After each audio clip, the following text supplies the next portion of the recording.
Mais tout de suite, on ouvre la première page de ce 21-23. Vous en parliez, Camille, dans votre journal. On va sur le terrain en Jamaïque, où donc vient de toucher terre l'ouragan Mélissa, l'un des plus violents, l'un des plus puissants, a priori, enregistrés dans l'histoire et dans l'Atlantique. On va en parler sur ce plateau et de toutes ses conséquences. Avec nos experts, notamment Gaël Musquet, bonsoir. Vous êtes météorologue, spécialiste de l'anticipation des risques. Amandine Richaud-Crambe, bonsoir. Vous êtes urbaniste et ingénieur en environnement, parce qu'on va voir aussi justement toutes les problématiques liées à nos villes, à notre urbanisme. Thomas Donzel, bonsoir. Vous êtes journaliste grand reporter à France Télévisions. Vous avez été l'un de nos correspondants aux États-Unis pendant 7 ans. 7 ans, voilà. Donc on a travaillé ensemble pendant des années et vous avez été à de nombreuses reprises sur des incendies, des ouragans, des tornades, et vous avez vécu ça de très près. Vous nous raconterez les coulisses de vos reportages. Et puis par visio, nous serons également avec David Faranda. Bonsoir. Vous êtes directeur de recherche pour le CNRS en climatologie. Vous êtes actuellement en Suède dans une mission justement d'études avec vos collègues scientifiques suédois, et vous avez justement réalisé une étude sur le changement climatique qui explique comment le changement climatique a rendu cet ouragan, notamment l'ouragan Mélissa, encore plus intense, et vous allez nous expliquer pourquoi. On va tout de suite aller sur le terrain. D'abord, voir ce qui se passe en ce moment en Jamaïque. Regardez ce premier reportage de Valérie Le Rouge, et on en parle juste après. Un bruit assourdissant et oppressant depuis plusieurs heures. L'ouragan Mélissa traverse en ce moment le centre de la Jamaïque. Des vents de 295 km/h accompagnés de trompes d'eau. Les habitats, souvent précaires, résistent mal. Les premières images qui nous parviennent montrent des dégâts matériels considérables. Dans l'hôpital de Black River, les personnels et patients semblent terrorisés. L'océan déchaîné frappe les villages côtiers de plein fouet. Les autorités recensent déjà 3 morts. Chez ce franco-jamaïcain, l'eau s'infiltre par les fenêtres. Il suit minute par minute la progression de l'ouragan et se prépare à des jours difficiles. Si on regarde la carte, moi je suis ici avec ma famille à Port Antonio. L'ouragan va traverser ici et ça va faire énormément de dégâts. Donc ce qu'il faut, c'est avant tout avoir de l'eau, évidemment du riz, des pâtes un maximum, et puis surtout aussi un générateur pour avoir de l'électricité. Le hall de cet hôtel cossu a été transformé pour accueillir des sinistrés. Au total, près de 800 abris ont été ouverts, selon cet expatrié français. La population jamaïcaine est à l'heure actuelle réfugiée là où elle le peut. Le gouvernement a mis en place de façon très efficace, je dois le souligner, un système d'abris d'urgence. Ce sont souvent par exemple des écoles, des églises par exemple. Voici l'œil du cyclone, filmé depuis un avion militaire américain. Mélissa se déplace lentement et restera donc d'autant plus longtemps au-dessus de l'île. Après la Jamaïque, l'ouragan va poursuivre sa route vers le nord et devrait toucher Cuba demain matin. 600 000 touristes et résidents ont été évacués préventivement. Gaël Musquet, vous avez déjà vu un ouragan de près ? C'est la jeunesse de mon engagement sur la prévention des risques. J'avais 9 ans quand l'ouragan Hugo a frappé la Guadeloupe en 1989 et un débris a endommagé notre maison familiale qui avait à peine 1 an. Et mes parents en ont profité pour nous évacuer chez les voisins pour pouvoir à la fois les aider à maintenir les portes et les fenêtres fermées pour éviter que ce vent ne s'engouffre et aussi nous mettre nous à l'abri, mes 2 petites sœurs et une camarade de classe qu'on avait accueilli, en plus une famille qui n'avait pas de maison assez solide. Donc ces images, elles me rappellent, et ce bruit aussi me rappelle évidemment cette catastrophe qui ne m'a pas traumatisé, puisque les adultes qui étaient autour de moi ont pris soin de moi et on a reconstruit la Guadeloupe par la suite. Mais ça a forgé mon engagement sur la météorologie, la fabrication d'instruments. Vocation au cœur de la tempête. Complètement. Je fais aujourd'hui des exercices tous les ans dans les Caraïbes, dans l'océan Indien et l'océan Pacifique pour justement et des petits garçons, des petites filles comme moi, à la fois leur expliquer ce qui peut se passer, ce qui va arriver, mais leur expliquer aussi et les former pour qu'ils puissent faire face à ces défis que ma génération n'aura pas réussi à relever. Et juste pendant que vous parlez, Gaël, et puis on va demander aussi votre avis à vous, Amandine, on va voir les images qui ont été tournées par l'US Air Force, l'armée de l'air américaine, il y a quelques heures, qui étaient voilà, au cœur de l'œil de l'ouragan ou du cyclone. On rappelle à nos téléspectateurs, ouragan, cyclone, typhon, c'est la même chose. C'est le même phénomène en fonction des zones. Voilà. Ça, vous avez vécu ça, Ça, je Gaël? l'ai vu. Moi, j'ai vu les étoiles à travers cet œil. Il faut comprendre que c'est une zone d'accalmie, donc on n'a pas de nuages. On voit carrément le ciel étoilé. Moi, c'était en pleine nuit, donc là, les Jamaïcains voient le jour. Hein. Il fait beau, on entend les oiseaux chanter.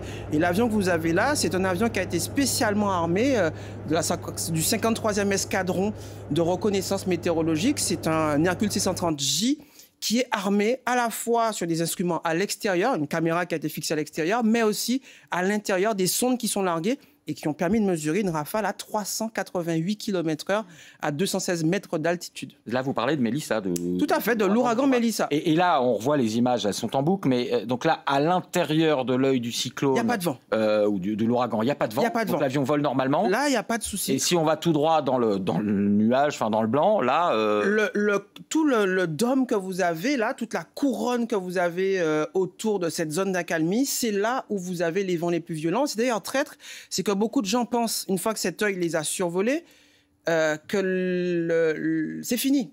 Et en fait, non, c'est une zone d'accalmie temporaire qui est extrêmement traître parce qu'une fois que vous avez eu cet œil au-dessus de vous, ça veut dire, un, que vous avez eu les vents les plus violents, dans un premier temps, mais que deux, vous allez les avoir à nouveau, puisque l'œil va à la fois vous passer au-dessus de vous, le bord de cet œil va passer au-dessus de vous, et que vous allez encore vivre des minutes, voire des heures d'angoisse, que c'est un phénomène qui est extrêmement lent, ce qui malheureusement augure mal en fait, hein, les dégâts qu'il va pouvoir y avoir, et potentiellement malheureusement des victimes. Surtout quand ils avancent lentement, je crois que celui-là, ouais, il avance entre 4 et 11 km/h. Il avance lentement, il y a beaucoup de pluie, et les vents sont très violents. Il fait partie, on est pratiquement dans le top 3 là, des ouragans sur l'océan Atlantique les plus puissants, avec des pressions les plus basses mesurées. Plus la pression au cœur de cette zone d'accalmie est faible, plus l'ouragan est puissant. Là, on est à 892 hectopascales au lieu de 1013 hectopascales au niveau de la mer. Donc c'est pratiquement, on est dans le top 3, top 5 des pressions les plus basses mesurées, ce qui traduit aussi la violence et l'extrême danger de ce phénomène. Amandine Richaud-Crams, on va en reparler, mais là, bon, les habitants de la Jamaïque, mais il y a aussi Haïti, hein, il y a eu des morts en Haïti, des morts en Jamaïque, en République dominicaine aussi, je crois. Là, c'est pas pour refaire l'urbanisme, mais on peut pas vraiment se protéger contre ça. Si ça n'a pas été anticipé... Si ça n'a pas été anticipé, non, effectivement. Et même avec de l'anticipation, parce que l'anticipation, c'est le premier geste à faire. Il se trouve que avec des phénomènes comme ça, ou le changement climatique qui accentue à la fois la fréquence, mais aussi la force de ces événements, on n'est effectivement pas prêt du tout. Donc là, les infrastructures vont prendre vraiment beaucoup de dégâts. Quand on sait, par exemple, qu'en 2017, à Saint-Martin, Irma, c'était 95% des infrastructures détruites. On était sur, si je ne m'abuse, on était sur du 3+, 4, voilà. Donc là, 5, il n'y a pas grand-chose à faire, malheureusement. Bah justement, vous parliez d'Irma et après on va justement en faire parler Thomas et David. On va regarder justement un extrait d'Irma. C'était en 2017. Regardez un extrait du reportage de Stéphanie Pérez pour qu'on revoie à quel point ça engendre des dégâts absolument colossaux. Regardez. Vu de près, filmé par notre drone, l'acharnement de Dorian. Nous sommes dans la plus grande ville de l'île d'Abaco, Marcharbourg. Non, alors c'est un autre ouragan, l'ouragan Dorian. On va en reparler. On va voir l'extrait dont je vous parlais, Irma 2017, et on en discute juste après.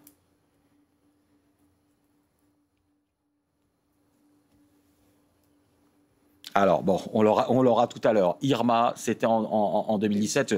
On voulait vous en parler, mais on va vous remontrer les images. Mais même moi, je m'en rappelle parce que j'avais été envoyé, j'étais en Floride à ce moment-là. J'ai passé des années aux États-Unis. Et vous en parliez, Gaël. Moi, ce qui m'avait marqué, c'était le bruit. On s'était abrité c'était pas avec Thomas, c'était avec un autre JRI. On s'était abrité dans le parking d'un hôtel.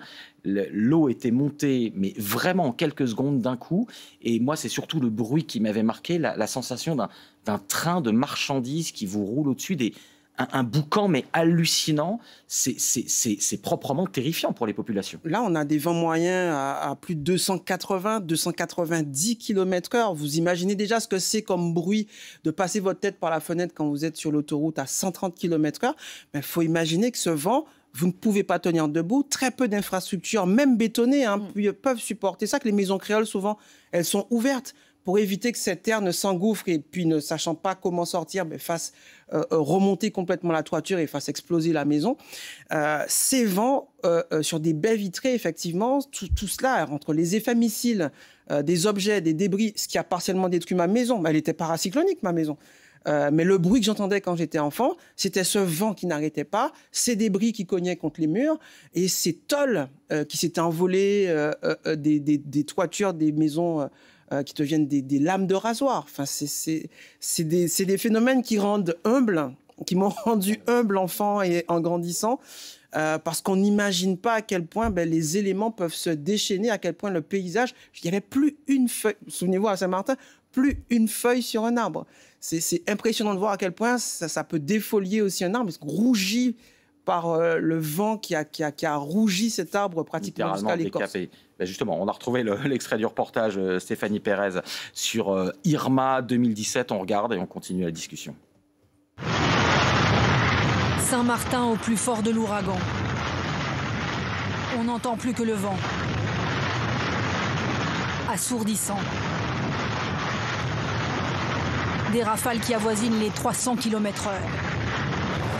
Et la pluie qui s'abat sans discontinuer.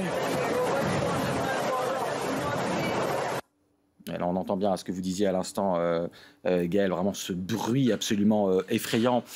Thomas Donzel, vous avez donc vécu 7 années et travaillé pour notre bureau de Washington. Les Américains sont habitués, peut-être plus que nous, à cette nature extrême.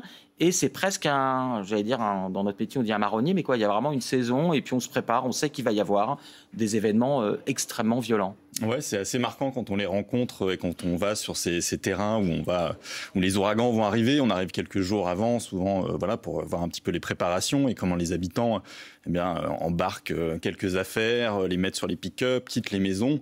Et ce qui était marquant les premières fois où moi j'étais là-bas et où on allait faire ces reportages, c'est vraiment qu'ils nous disent oui, voilà, on a pris ce qu'on a pu, on s'en va, mais même si on revient que la maison est détruite, on reconstruira, on reviendra, on reconstruira la maison, on repartira de zéro, mais on fera avec cet esprit très américain finalement où on reste malgré tout positif dans ces événements terribles.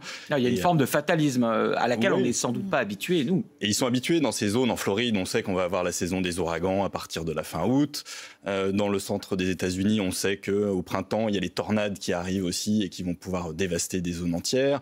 La sécheresse qui va toucher la Floride à certains moments aussi, où les feux de forêt vont prendre et parfois ravager aussi des quartiers entiers. Notamment en Californie. Californie, voilà. Donc ils sont habitués à tous ces événements-là, même si il y en a aussi de plus en plus, et si les dégâts sont de plus en plus importants sur les feux de forêt, par exemple, on a vu des villes entières être ravagées par les feux de forêt, par ces feux qui passent des forêts et ensuite détruisent des quartiers et des villes entières. Paradise, il y a quelques années en Californie. Ah oui, Paradise, c'était cette petite ville qui a été mais littéralement rayée de la carte. Rayée de la carte par les feux par ces feux, ouais. Et donc on voit ces événements qui se multiplient avec cet esprit américain et malgré tout aussi parfois pour nous ce côté très surprenant où malgré l'intensification de ces phénomènes, la réaction reste assez dubitative sur le changement climatique en se disant non, on ne sait pas si c'est finalement le changement climatique. Il y a toujours eu des cycles dans l'histoire de la météorologie, des moments où c'était plus chaud, plus froid. Peut-être que là on est dans un moment où c'est plus chaud, mais finalement ce concept de réchauffement climatique pour une bonne partie de l'Amérique, il reste assez étranger, évidemment nourri par la droite américaine, les républicains, les discours de Donald Trump qui sont climato-sceptiques. Et donc ce discours-là, il porte, et malgré tout, malgré les événements qu'ils se prennent en pleine figure, une bonne partie de l'Amérique reste très réticente à reconnaître la réalité de ce changement climatique. Et bien justement, David Faranda, on vous retrouve par visio. Vous êtes directeur de recherche au CNRS en climatologie. Vous êtes donc, je le disais, en Suède actuellement dans notamment un colloque scientifique. Sur notre plateau, Thomas Donzel en parlait à l'instant, des Américains assez rétifs à la réalité, du réchauffement climatique. Vous avez fait notamment une étude sur les ouragans, notamment Mélissa, et vous faites bien un lien de cause à effet entre le réchauffement climatique et la violence de ces ouragans comme celui qu'on voit aujourd'hui. Oui, tout à fait. En fait, on peut faire les liens, on peut le faire assez rapidement, puisque l'étude, on l'a publiée déjà aujourd'hui, au moment de l'atterrissage de l'ouragan sur la Jamaïque. Donc, on a constaté que l'ouragan Melissa est 10% plus venteux et il y a 10% en plus de précipitations par rapport à un monde sans émission de gaz à effet de serre. Donc ça, c'est de la donnée scientifique sur laquelle on peut s'appuyer. Et on a parlé de l'ouragan Irma. Donc l'ouragan Irma, c'était en 2017, mais avec la même méthode. On a aussi analysé l'ouragan de 2017. On a trouvé en gros que déjà Irma était intensifié par les changements climatiques. Donc on peut remonter à Katrina, Irma, l'ouragan Eileen, Milton. On a fait déjà plusieurs études et on trouve de façon presque systématique que les changements climatiques, donc la combustion d'énergie fossile, pétrole, charbon et gaz, augmente l'intensité de ces phénomènes. C'est un constat qu'on fait, pas juste avec notre méthode, la méthode Climamètre, qui est une méthode française, avec, même si on a un consortium international des chercheuses et des chercheurs qui nous aident. C'est une méthode qu'on a développée au CNRS en France. Mais il y a aussi d'autres méthodes développées notamment aux États-Unis avec des collègues qui en ce moment ne peuvent pas s'exprimer et ne peuvent pas annoncer leurs résultats, mais avec qui on est en contact par mail et qui nous remercient de continuer à faire ces constats et à continuer à faire ces constats par les données.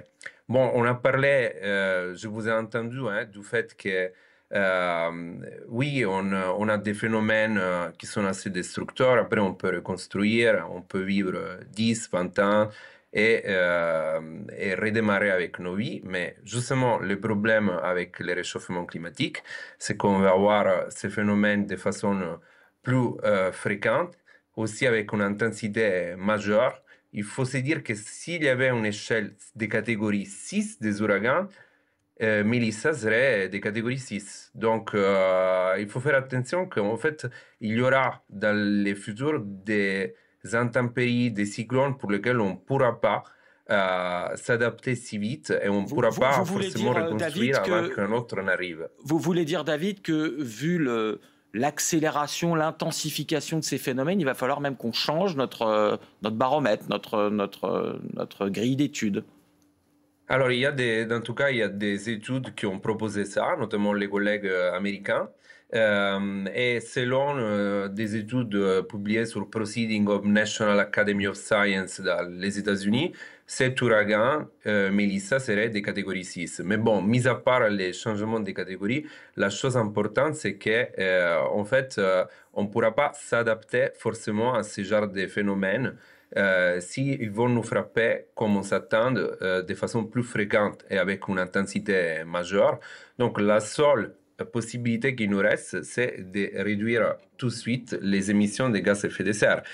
Et bien sûr, il y a des intérêts qui vont contre cette réduction des gaz à effet de serre, les intérêts des énergies fossiles et bien évidemment, certains présidents certaines, disons, formations politiques vont privilégier les intérêts de cette partie de l'industrie fossile contre la donnée scientifique pour continuer à exploiter les énergies fossiles. On en parlait, oui, merci David, on en parlait justement à l'instant avec Thomas Donzel sur les États-Unis et cette négation, souvent en tout cas, du réchauffement climatique.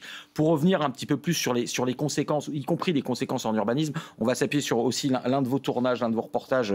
Thomas, vous étiez donc en février 2020 dans les Bahamas. Donc voilà, on est dans un scénario qui ressemble beaucoup à ce qu'on voit aujourd'hui en Jamaïque. C'était effectivement l'ouragan Dorian. Vous étiez au cœur du désastre avec Agnès Varamian. On regarde un extrait de votre reportage, Thomas, et on en parle juste après. Vu de près, filmé par notre drone, l'acharnement de Dorian. Nous sommes dans la plus grande ville de l'île d'Abaco, Marcharbourg, 15 000 habitants, pilés par l'ouragan. Les maisons sont comme des boîtes ouvertes, à l'intérieur dévastées. Les arbres sont coupés, tranchés, nets par le souffle. Ce sont les habitants qui nous transportent. Ma maison, pour que vous compreniez bien, elle est à terre, écroulée. J'ai tout perdu. Tout ce qu'il me reste est sur moi. Et nous pose la question. Vous avez un avion ? Ah non, je suis désolée, on n'a pas d'avion. C'est souvent la première fois que ces habitants sortent dans les rues et beaucoup veulent partir. Mais voici l'aéroport, c'est un immense lac. Hier soir, seuls ces 3 petits avions avaient pu atterrir. Thomas, quel souvenir garder d'une mission comme ça? Déjà, vous aviez donc vécu aussi le passage de l'ouragan. Et puis comment ça se passe dans le contact avec les populations après? Est-ce qu'il y a une prise de conscience? Alors oui, nous on était arrivés en fait donc avec Agnès Varamian d'abord en Floride, puisque l'ouragan Dorian devait arriver aux États-Unis par la Floride. Il était remonté après en fait quand il est arrivé sur les États-Unis. On commençait déjà à avoir beaucoup de pluie, beaucoup de vent, etc. Et puis une fois que l'ouragan est arrivé, on s'est rendu compte que les grands dégâts, ils étaient effectivement aux Bahamas, où cet ouragan en fait s'était acharné sur ces îles du nord des Bahamas. Il faut savoir que cet ouragan, il était à la fois monstrueux et il se déplaçait très lentement, ce qui est un peu le cas effectivement qu'on connaît là avec la Jamaïque. Quand il est arrivé sur les îles d'Abaco, de Grand Bahama, là où nous sommes pour le reportage avec Agnès, il faut savoir que cet ouragan, il est resté pendant 18 heures bloqué sur ces îles-là. Il avançait à 2 km/h en déversant des trompes d'eau, des vents à près de 300 km/h. Donc il a le temps de tout laminer. C'est effectivement, on utilisait l'expression, c'est une machine à laver qui tombe sur ses habitants. Ils se retrouvent lessivés par cet ouragan, par les trompes d'eau, par les vents qui leur tombent dessus. Et nous, quand on arrive avec ces petits avions. C'est les premiers avions qui arrivent sur cette zone-là. On a attendu plusieurs heures à Nassau avant de pouvoir rejoindre ces îles du nord des Bahamas. Et on découvre en fait une île totalement dévastée. C'est ce qu'on voit dans le reportage. C'est un amoncellement de planches, de mobilier urbain, de canapés, de mobilier qu'on retrouve comme ça dispersés. Et cette île, il n'y a plus rien qui tient debout. Et c'est vraiment un champ de ruines partout avec des habitants hagards qui errent un petit peu sans savoir que faire parce qu'il n'y a quasiment pas de secours. Pendant plusieurs jours, on va rester là, il n'y a pas de secours, il n'y a rien à manger, il n'y a pas d'eau potable, il n'y a pas d'électricité. Le temps que les secours s'organisent, qu'ils arrivent, ça prend du temps et on reste dans cette zone totalement dévastée. Amandine Richaud-Crams, il va falloir adapter. Vous disiez tout à l'heure qu'une fois que ça arrive et qu'on n'a pas pris des mesures vraiment d'anticipation, on n'a plus qu'à espérer croiser les doigts, se calfeutrer. Mais là, je parle vraiment pour les années à venir. La prise de conscience de l'humanité sur le monde dans lequel on va vivre va être plus violent. Comment on va préparer, là, Thomas parlait, les Bahamas, on parle de la Jamaïque, des petites îles qui peuvent être balayées. Est-ce qu'il faut arrêter de construire? Est-ce qu'il faut... Alors, il y a plein de solutions possibles, en tout cas d'adaptation et surtout d'anticipation de ces crises, parce que ce qui est dommage, c'est qu'on entend toujours parler de tout ce qui se passe une fois que la crise est arrivée, et donc c'est vraiment en amont qu'il faut travailler. Il y a plusieurs solutions, comme déjà les solutions d'adaptation fondées sur la nature, avec une urbanisation galopante sur ces îles, et notamment dans ces endroits plus fragiles, littoraux. On se retrouve avec la destruction des mangroves, des écosystèmes sableux, des marais qui faisaient zone de tampon. On parlait du tsunami aussi qu'il y avait eu en Indonésie. Aujourd'hui, ils refont pousser de la mangrove, et justement parce que c'est des zones tampons qui vont déjà limiter l'impact soit de la submersion, soit du recul du trait de côte, soit justement aussi calmer ce type de vent. Donc la nature, ça reste toujours toujours, et tant mieux, le meilleur allié. Donc on peut, entre guillemets, replanter des choses, mangroves ou, oui, peut-être de la végétation. Alors déjà, c'est pas qu'on peut, il faut qu'on le fasse, c'est-à-dire à la place de certaines constructions qu'il y a, mais il faut remettre les écosystèmes correctement et pour faire tampon. Ensuite, vous avez construire autrement, pilotis en hauteur, s'éloigner aussi le plus possible des côtes. Il faut interdire, vraiment interdire sur les littoraux de construire. Il faut interdire aujourd'hui se dire que on n'aura plus la vue mer de son appartement ou de son hôtel, parce que là c'est les hôtels. C'est un changement de paradigme total, avec les implications économiques des promoteurs, les rêves de tout le monde, la maison devant le. Et non, ça c'est même juste... l'hôtel au bord de la plage. Et ça, je vous dis que c'est des solutions avant de parler complètement de relocalisation en fait de villages et de complètement faire détruire et faire partir des villages comme ça peut se faire aujourd'hui à Saint-Pierre-et-Miquelon, où à cause de la montée des eaux, aujourd'hui, Miquelon, la moitié de la ville est en train d'être déménagée hors des côtes, plus loin de la côte, pour éviter la submersion. Vous avez aussi sur cet archipel d'îles au Panama, si je ne m'abuse, ça s'appelle les îles du Crabe. Vous avez 300 familles qui ont été enlevées de ces îles et relocalisées sur le continent, où ça a été construit de façon plus durable et surtout de façon à pouvoir absorber ce type d'événements. Donc oui, déjà, il y a plein d'atténuations qu'il y a à faire en premier, mais il faut se dire que demain, ce sera peut-être interdire et surtout partir, c'est-à-dire même plus interdire, c'est vraiment partir et revenir dans l'intérieur des îles. Justement, Amandine, vous me donnez la transition. On va voir un autre extrait d'un de vos reportages, Thomas. C'était avec Clément Le Goff. Vous aviez été en Louisiane, qui était une petite île en Louisiane, une des premières communautés aux États-Unis où il y avait des réfugiés climatiques qui ont dû être premiers réfugiés climatiques américains, qui vont être déplacés. Bon, on regarde l'extrait de votre reportage et vous nous expliquez ça juste après. La disparition serait inéluctable. Alors le gouvernement de Louisiane a lancé un vaste plan pour reloger les habitants à une 50aine de kilomètres d'ici dans 4 ans. L'évacuation d'un territoire grignoté par les océans, une première. Ils seront les premiers réfugiés climatiques à être réinstallés aux États-Unis en raison des changements climatiques et de l'élévation du niveau des océans. Certains pourtant sont bien décidés à rester. Edison Dardar a déjà reconstruit 3 fois sa maison. Et cet Indien francophone ne compte pas changer ses habitudes. La pêche chaque soir. Hors de question pour lui de quitter l'île Jean-Charles.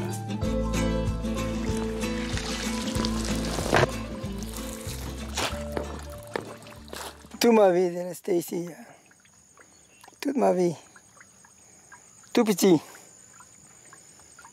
Grandi bien ici. C'est votre île. Ça, c'est mon île, hein. Thomas, donc vous avez tourné ces images, vous étiez sur place. Donc ça c'est un reportage qui date de 2018. Ouais. Aujourd'hui, ils en sont où, ces gens-là ? Alors donc c'était en 2018, la relocalisation commençait en fait, le projet de village dans les terres à 50 km de cette île de Jean-Charles, dans le delta du Mississippi en Louisiane. Donc on reconstruisait plus loin dans les terres ce village et les évacuations ont eu lieu jusqu'en 2022. Donc les derniers habitants là sont partis en 2022, il y a 3 ans, dans un nouveau village plus loin dans les terres. Mais même là, on voit que malgré tout ce changement climatique il continue, puisque je regardais un petit peu tout à l'heure et ce nouveau village qui a été construit, eh bien il est à nouveau menacé d'être entouré par les eaux, de devenir une île, puisque la montée des eaux dans le delta du Mississippi continue, la mer continue de pénétrer les terres et petit à petit, cet endroit où ils sont trouvés refuge va peut-être se transformer bientôt en une nouvelle île. Mais les digues, par exemple, qu'on peut construire pour lutter aussi contre la montée des eaux et donc sur ces tempêtes faire des brises-lames, ce qu'on installe aujourd'hui, on se dit que c'est peut-être des installations temporaires qui vont juste permettre de profiter de 15-20 ans pour pouvoir vraiment avoir un retrait, une reconstruction avec des nouvelles normes possibles. Mais ça reste du temporaire sur du long terme. Quand on voit ça, je vous pose la question à tous les trois, puis également à David, qu'on va retourner voir, mais Est-ce que là, voilà, ça touche des petites, j'allais dire des petites communautés, symboles à Louisiane. Je me rappelle d'un reportage aussi qu'on avait fait avec le bureau de Washington en Alaska, où pareil, les communautés inuites avaient dû quitter leur île, leur mode de vie, la pêche, on le voit là. Est-ce que le reste de l'humanité prend bien conscience de cela, ou est-ce que c'est encore dur pour vous, qui êtes des experts ou des scientifiques, d'alerter les gens là-dessus? Ah non, et puis il n'y a pas que ces risques-là. Il y a des risques géologiques sur des volcans, on a des risques de tsunami. On a oublié, mais cet été, le 30 juillet 2025, à cause d'un séisme en Russie, 2 millions de personnes dans le Pacifique ont évacué leurs maisons, leurs entreprises, leurs bureaux pour pouvoir échapper à un tsunami. Et on n'a pas eu de victimes comme on en a eu en 2004. Ça pouvait aussi être lié au réchauffement climatique? Non, pas du tout. Mais ce que j'explique là, ce que j'essaie de faire comprendre et ce que je dis souvent, c'est que le réchauffement climatique, c'est si tout va bien. C'est-à-dire que si on n'a pas de crise économique, si on n'a pas de crise politique, si on n'a pas de crise géologique, des séismes puissants qui vont entraîner des tsunamis et rendre certains territoires inhabitables. Ces volcans aussi, en Méditerranée, on a 3 volcans. Ce que vous nous dites, c'est qu'il y a déjà, de toute façon, parce que ça, c'est la nature de la planète, Exactement. il y a déjà des risques, inhérents. Si en plus on rajoute le réchauffement climatique dessus, voilà, ça fait double peine. Exactement. En fait, ce qui est terrible, c'est que le réchauffement climatique, il est prévisible. On a le temps de faire les choses. De moins en moins de temps, mais on a quand même le temps. On sait où on va. Et vous avez des crises qui ne le sont pas du tout prévisibles. Des séismes, des tsunamis et des volcans. Et donc, si on perd du temps sur des crises sur lesquelles on a le temps de sauver des vies, déplacer des villages, on a le temps de mettre les gens à l'abri, qu'est-ce que ça va donner sur ces crises où on n'aura pas le temps, on aura quelques minutes tout au plus. Donc c'est très important aujourd'hui que l'on fasse ces exercices. C'est ce que je fais à longueur d'année. Si on parlait d'Irma, les solidarités qui se sont manifestées au moment d'Irma à Saint-Martin, ce sont des amitiés, ce sont des solidarités qui sont nées au moment des exercices. Parce que ce qui compte au moment où vous allez avoir ces aléas, quels qu'ils soient, pas uniquement des cyclones. Vous disiez qu'on n'a pas de secours. 95% de l'aide et du secours, il vient du voisin. Le premier aidant dans ces situations, c'est votre voisin. Donc, il faut être en bon terme avec ses voisins. Mais c'est surtout faire comprendre à ces populations, c'est ce que fait Cuba.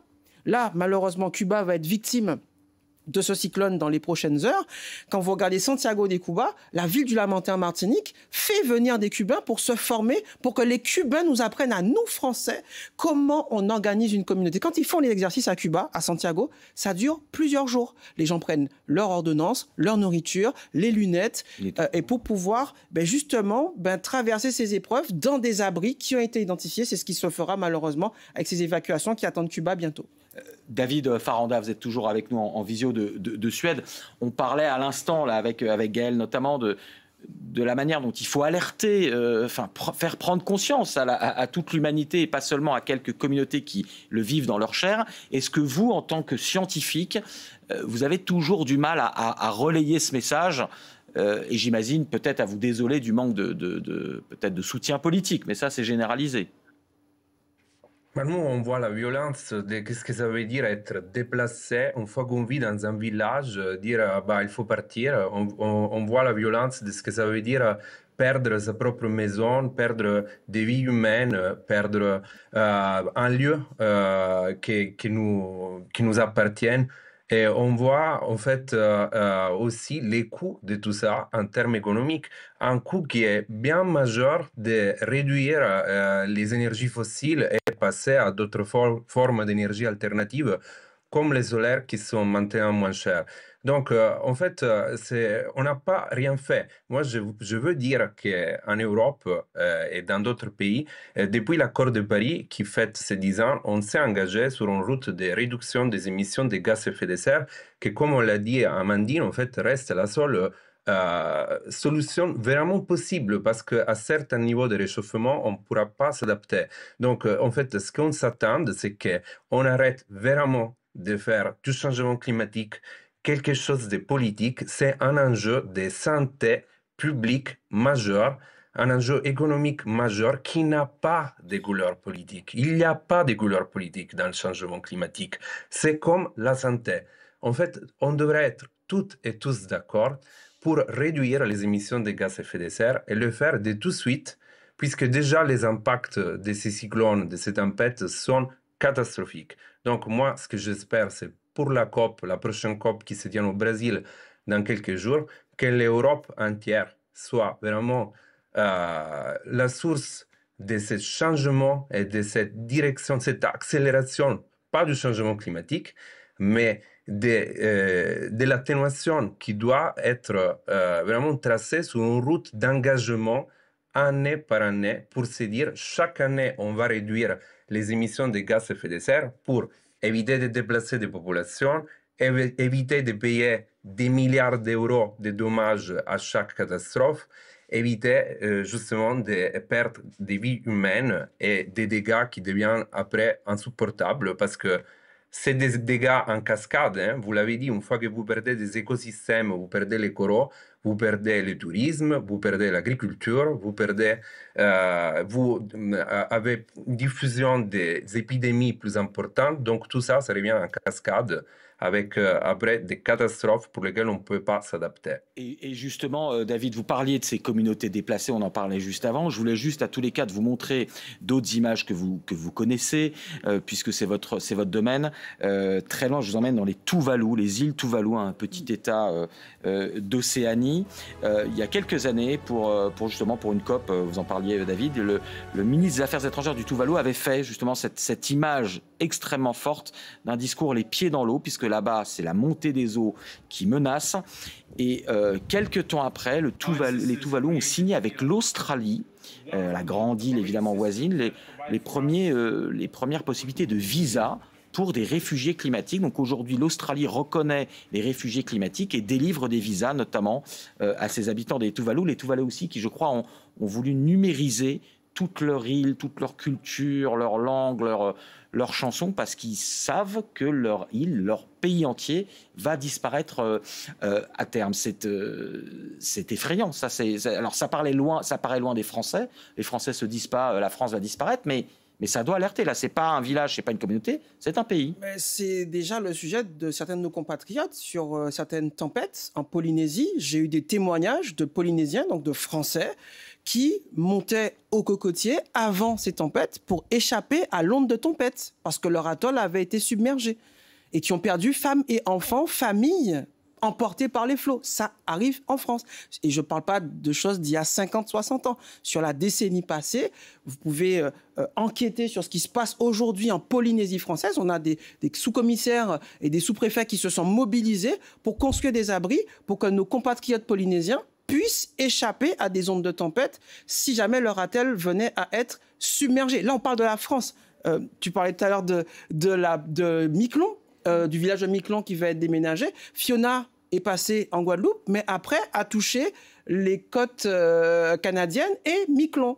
Et donc, l'archipel de Miquelon aujourd'hui s'organise pour que les générations n'aient pas à subir d'un seul coup ces déménagements et que ça puisse être anticipé. Oui, ça touche aussi, malheureusement, des territoires d'outre-mer français qui sont sous ces bassins que l'on voit là. La Jamaïque, c'est la Caraïbe, hein, donc c'est nos voisins. Hein. Les voisins de la Guadeloupe, les voisins de la Martinique, de Saint-Martin et de Saint-Barthélemy, qui se retrouvent comme une roulette russe. Hein. Chaque année, entre juin et novembre, on a malheureusement une île ou plusieurs îles, plusieurs territoires qui sont frappés de plein fouet par ces ouragans. Et encore, Amandine, vous me disiez, là on parle des Outre-mer, mais de toute façon la France métropolitaine va aussi avoir des épisodes comme ça. Il y a eu des épisodes, hein. Il ne faut pas oublier 2010 avec la tempête Xynthia.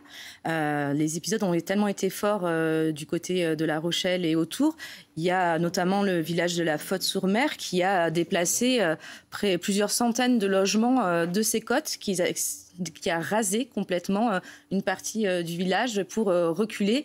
Et ça, c'est en France, et c'était à cause de la tempête de 2010. Et on a donc ce même risque de tempête, on a ces mêmes risques de recul du trait de côte, on a ce même risque d'inondation aussi, et on le voit parce qu'on parle des événements saisonniers, mais on arrive aussi dans la saison des événements cévenols et méditerranéens. Là, on va revenir encore à parler des inondations et donc d'autres catastrophes qui touchent, et ça, c'est en France. Et donc, on a aussi la Camargue, hein, ou même Dunkerque, qui pour 2050 sera sous l'eau. On oublie d'en parler. Et c'est pas si loin que ça. Il faut arrêter de penser que le changement climatique, c'est chez les autres. La ville de Dunkerque, Sous l'eau. Une partie, une partie Dunkerque et Calais et Grande-Synthe.